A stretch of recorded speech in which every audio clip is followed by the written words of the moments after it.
என்ன மாதிரியே visually impaired peoples easy and சிம்பிளா ஒரு தொகையல் செஞ்சு கத்துக்கிறதுக்கான ஒரு வீடியோ தான் இன்னைக்கு பார்க்க போறோம். நம்ம ஈஸியா இப்ப நல்ல ரீசெண்டா கிடைக்கக்கூடிய ரொம்ப மலிவா கிடைக்கக்கூடிய கொத்தமல்லியை வச்சுதான் ஒரு தொகையல் செய்ய போறோம். வாங்க அதுக்கு தேவையான பொருட்கள் பார்த்துட்டு எப்படி செய்யலாம்னு பார்க்கலாம். தொகையல் செய்ய தேவையான பொருட்கள் எண்ணெய் ஒரு பவுல்ல எடுத்து வச்சிருக்கோம். சின்ன வெங்காயம் 10 நம்பர், பூண்டு பல் ஒரு 15 நம்பர், பச்சை மிளகாய் 10 நம்பர், அரை மூடி தேங்காய் துருவல், ஒரு கைப்பிடி உளுந்து, ஒரு சொலை புளி, ஒரு கட்டு ஃப்ரெஷ்ஷான கொத்தமல்லி. நம்ம அடுப்பை பற்ற வச்சு பாத்திரத்தை வச்சுக்கலாம். அடுப்பு பற்ற வச்சாச்சு. அது மேல ஒரு வடைச்சட்டி வச்சாச்சு. அது நல்லா ஹீட் ஆகட்டும். நான் பாத்திரத்துல எண்ணெயை ஊத்திக்கிட்டேன்.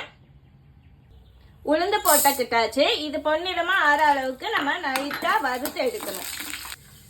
லைட்டா வறுந்து வந்துருச்சு. இந்த ஸ்டேஜ்ல ஒரு பிஞ்ச் அளவு கடுகு போட்டுக்கிறேன். தேவைன்னா போட்டுக்கோங்க, இல்லைன்னா ஸ்கிப் பண்ணிக்கோங்க. உளுந்து வாசம் வந்துருச்சு. புளி சேர்த்துக்கிட்டேன். இப்ப நான் பெருங்காயம் தூவிக்கிறேன். பச்சை மிளகாய் சேர்த்துக்கிட்டாச்சு. இப்ப பூண்டு சேர்த்தாச்சு. கூடவே சின்ன வெங்காயமும் சேர்த்தாச்சு.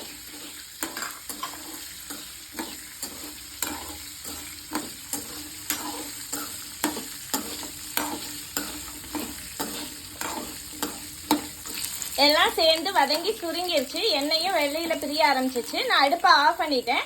இப்போ நான் தேங்காய் சேர்த்துக்கிறேன். அடுப்பை ஆஃப் பண்ணிட்டு தான் நம்ம தேங்காய் சேர்த்துக்கணும். அதுக்கப்புறமா நம்ம அரைக்கும் போது தான் கொத்தமல்லி சேர்க்க போறோம். அப்பதான் அதோட கலர் மாறாது. இப்ப நம்ம தேவையான அளவு ஒரு பிஞ்ச் அளவுக்கு தான் உப்பு போட்டிருக்கேன். தேவைன்னா அப்புறம் சேர்த்துக்கலாம். ஆறட்டும். நம்ம வதக்கி வச்ச பொருட்களோட கொத்தமல்லி சேர்த்து ஒரு ஜார்ல எடுத்து வச்சாச்சு. இது துவையில அரைச்சி எடுத்துட்டு வந்துடலாம். தொகையல் ரெடி ஆயிடுச்சு நமக்கு.